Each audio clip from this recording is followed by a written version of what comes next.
parking brake fault. Lovely.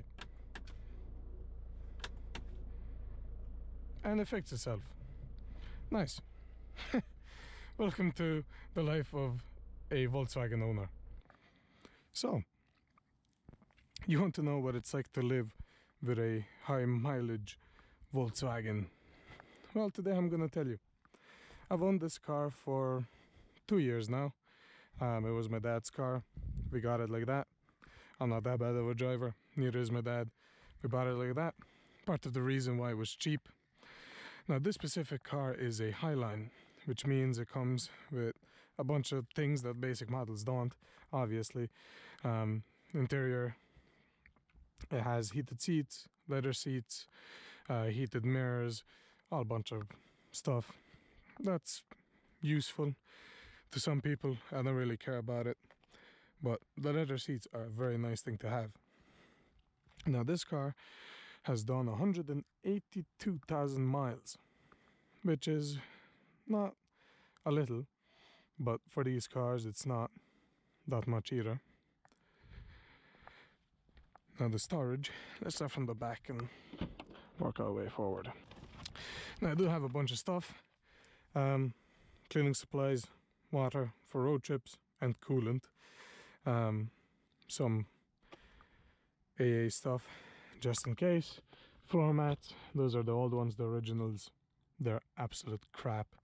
Underneath this cover right here, if I can get to it, right here is the spare wheel and a vacuum cleaner. Here's the tools, spare wheel. Pretty cool. I put this back.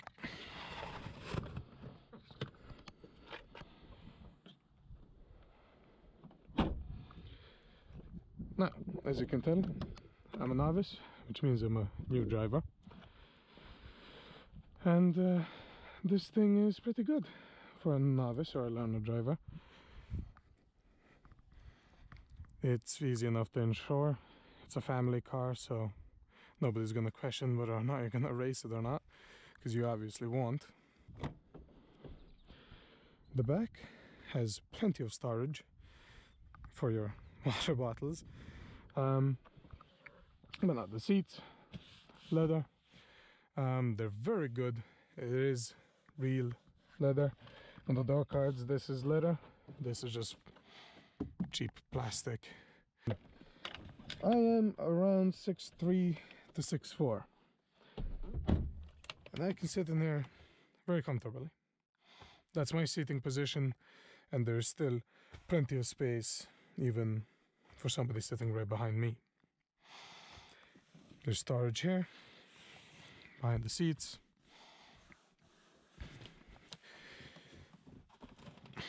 There's an armrest down here, cup holders, more storage.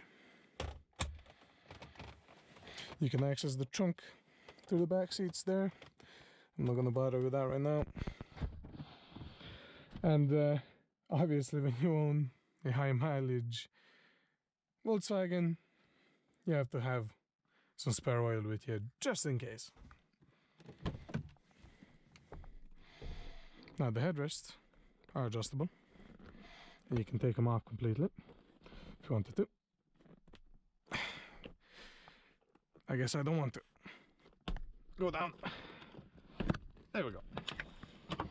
And this is honestly where this car shines. It's the driving. Now you have your release for your fuel filler cap and your trunk. Excuse the mess. It is a daily driver, keep that in mind. And the inside, it has heated mirrors and electronically adjustable mirrors right here. So left mirror, passenger side, this is just a resting position, and right mirror, driver side, and that is your heated mirrors. I'm not sure if they actually work. I never checked, but I'm just gonna say they probably do work. It's a Volkswagen after all. Now on the inside, this is the stock radio that comes with these. The climate control is not the electronic one, like in some of the saloons and the Passat CC of the same year, which is unfortunate because I think that looks way better than this one, but what can you do about it? The glove box is pretty big as well. I can't show you that because there's some papers in there, so, and they probably have my address on it and I can't be bothered blurring it. Center console as well, bunch of storage in here, sunglasses, chargers, cables, phones, anything and everything. There's two cup holders right here. In some models these are also cup holders, but in this one they're just like little storage cabinets, shelves. I just keep gum in there. It is a 5-speed manual with a reverse, the classic Volkswagen push down to the left and up.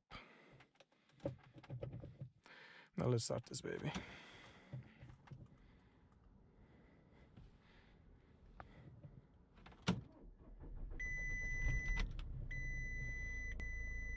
Parking brake fault. Lovely. And it fixed itself. Nice. Welcome to the life of a Volkswagen owner. Turn it off, turn it on, and it works again. Now, steering wheel, leather. This is like a rubbery plastic material. I don't know, it's weird. Has steering wheel buttons.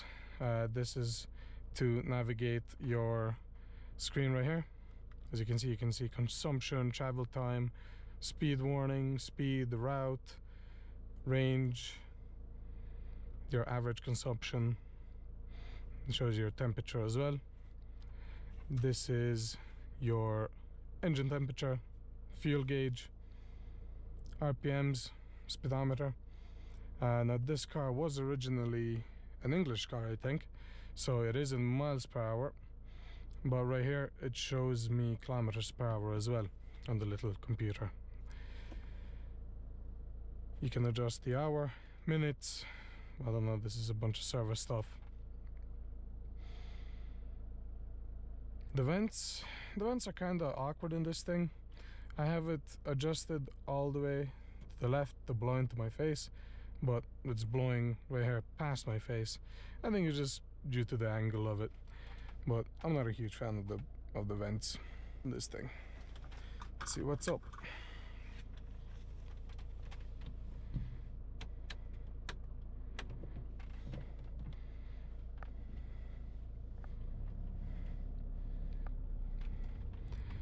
Yeah, another important feature I forgot to mention is this auto hold button right here.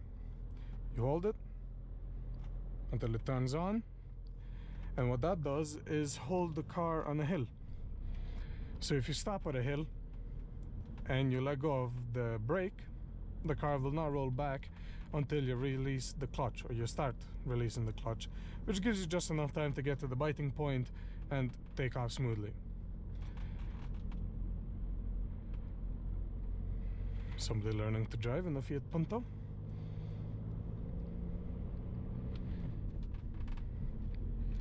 Good thing we got out of there.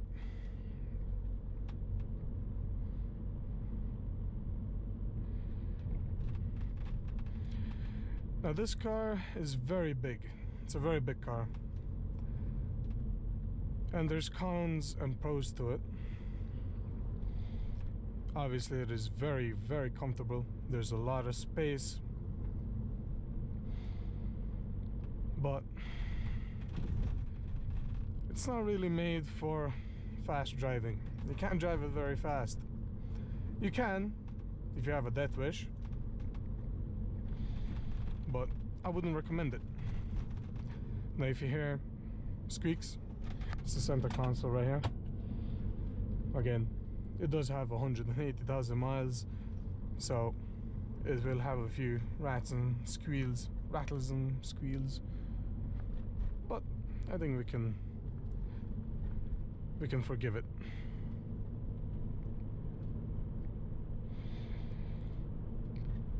Now the gearing on this thing is very interesting.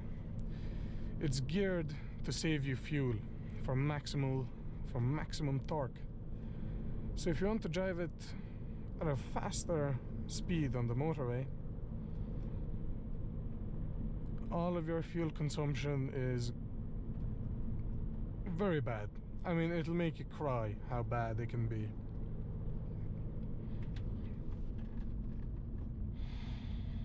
But if you drive it slowly, if you don't go above 100 kilometers per hour or 60 miles per hour,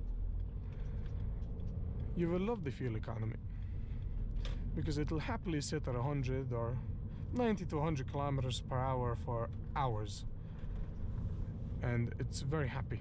That's its happy place. I'm very glad I chose today to film. I mean, look at that, that's just beautiful.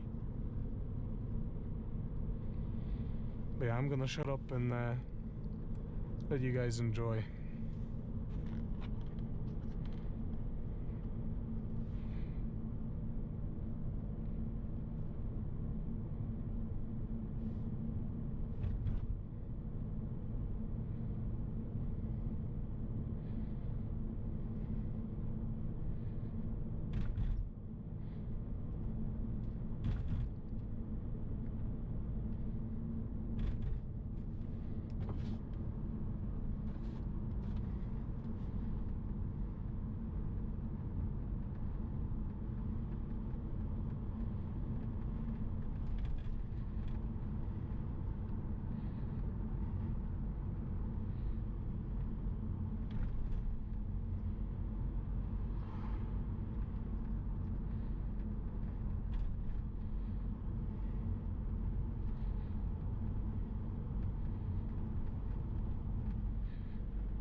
I'm just gonna get out on the motorway here so you guys can see what I mean.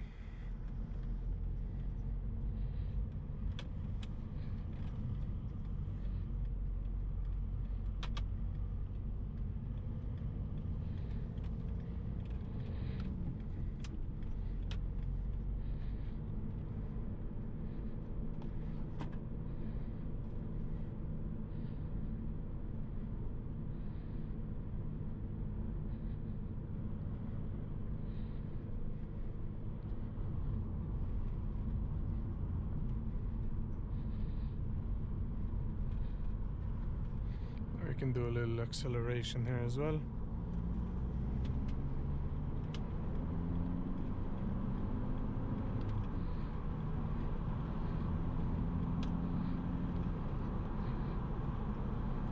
And that is 100. So you can get up to speed pretty quickly. I mean, for a car that has 105 horsepower, it's plenty. It's good enough. You can't really complain.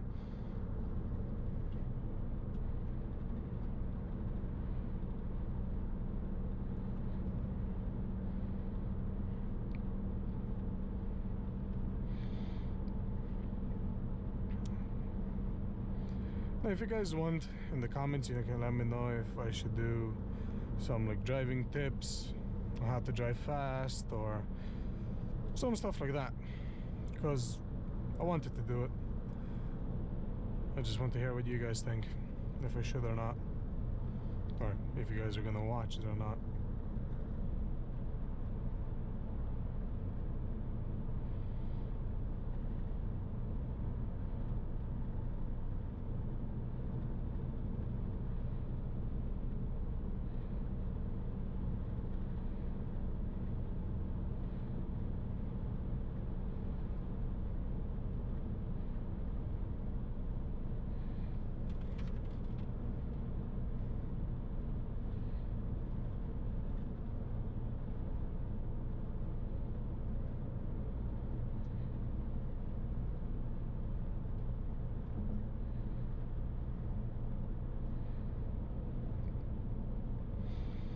In the 2 years that this car has been in my family, we haven't had many issues with it, other than the the parking brake issue that just appeared, but it went away, so I don't know where that happened.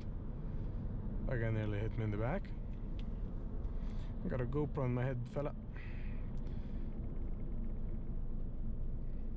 Yeah, like I was saying, we never really had any issues with it.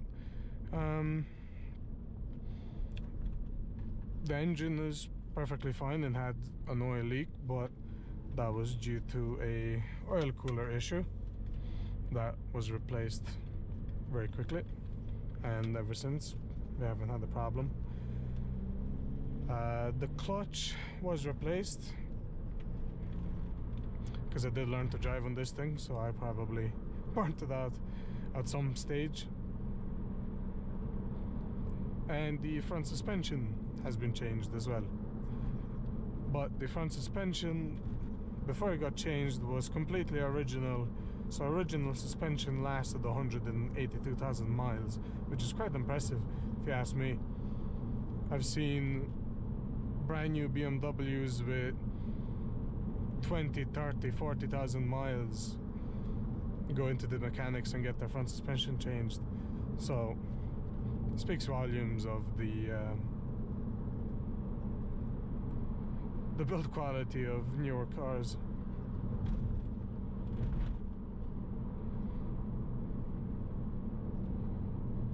Now we're gonna get over into this lane.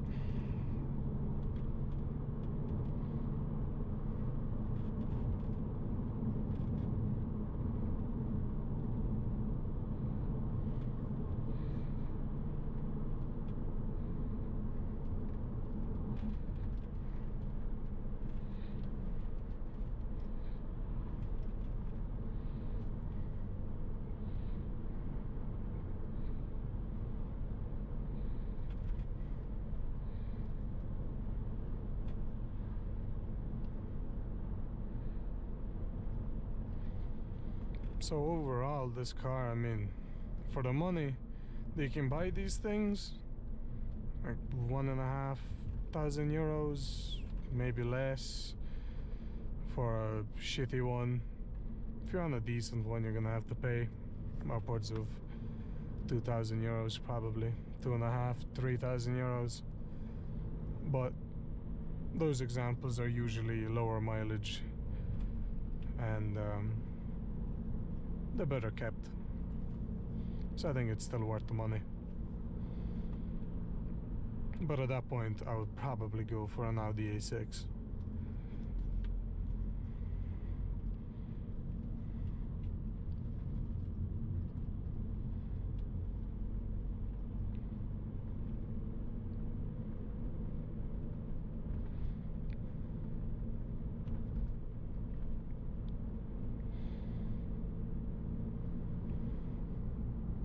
I mean, this is just beautiful.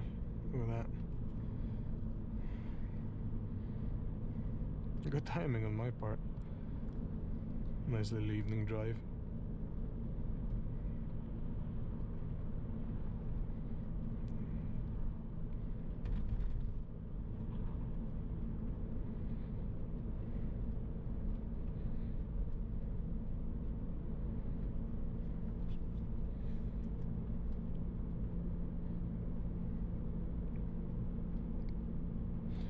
Now the plan with the channel is probably to do more car reviews.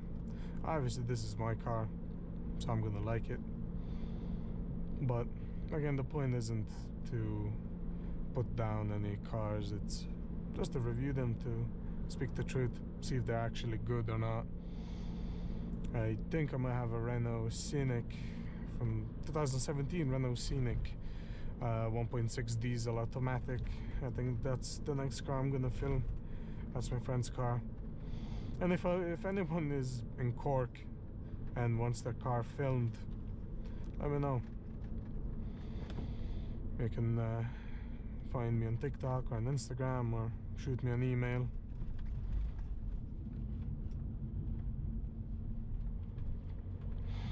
And I'll film your car.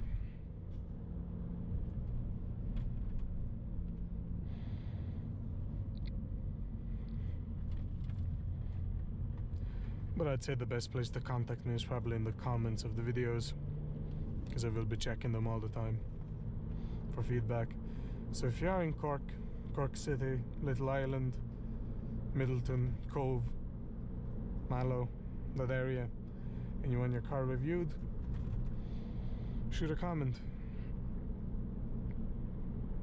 I don't care what car it is. It can be brand new, it can be old, it can be a shit box.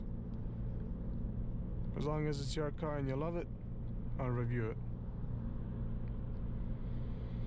That guy's hauling ass, and there's a speed camera usually up the road.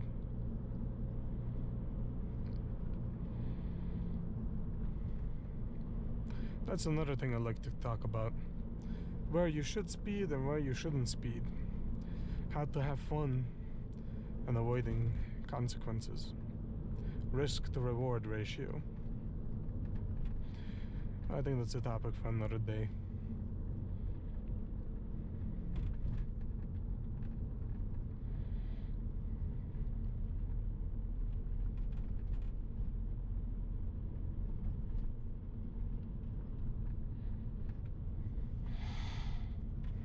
I am hoping to get a motorcycle license as well soon enough, because I really want to do motorcycle reviews or just motovlogs. I don't think I'll do reviews soon, just because I won't have enough experience.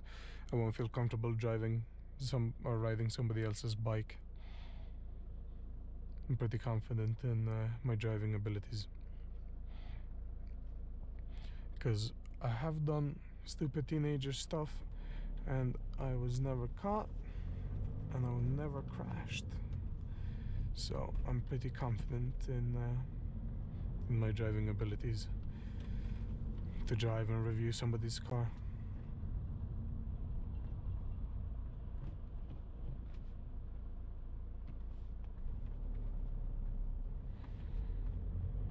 Cheeky IS 200. I'd love to review one of those.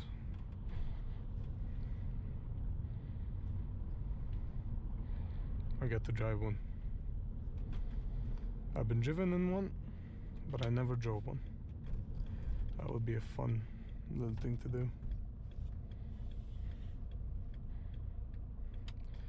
I just remembered I didn't show you guys under the hood of this thing, but I mean, it's nothing special. It's just a 1.9 TDI. No, gee, go Google it. Not much to see anyway. There's a big plastic cover over it.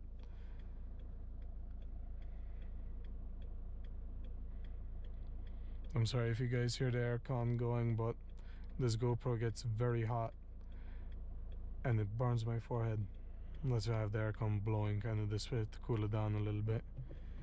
Because these cameras are small and they're great, but they do heat up quite a lot. Or maybe it's just my one. Who knows? Come on, Golf. That guy's engine is not good. I don't know what he did to that thing, but not supposed to smoke like that.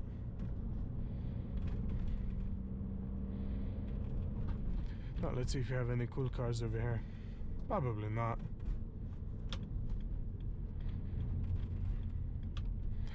There's a nice little bike. Well, it's not little, but it's a bike. Cheeky little Fiesta. Doing Fiesta things, I suppose. I just hope they're not swingers, because that's a bit awkward in the middle of the fucking day. But yeah, I think I'm gonna pull over right here and conclude this little video. Now this is the first video on the channel, so obviously the videos will get better and better as time goes on. But I think this is a very good view to end the video on.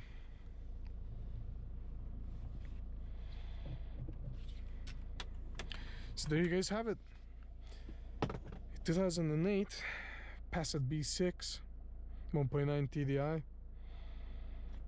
But a simple car, cheap to run, reliable, fun, easy enough to insure, and honestly a great car to learn to drive in, especially because of that auto hold. And it's a big car, so once you learn to drive in a big car, when you hop into a smaller car, it's going to be easier. I'm a big advocate of not learning in a small car and then going into a big car, because you're going to find it very difficult. But if you go from a bigger car into a smaller car, obviously it'll be a lot easier to manage because you're used to a big car. So yeah, I think that's about it for this video, guys. Hope you enjoyed. Leave a comment, a like, a dislike, hate comment, saying how much you hate me, or I love comment. And if you want your car reviewed, let me know.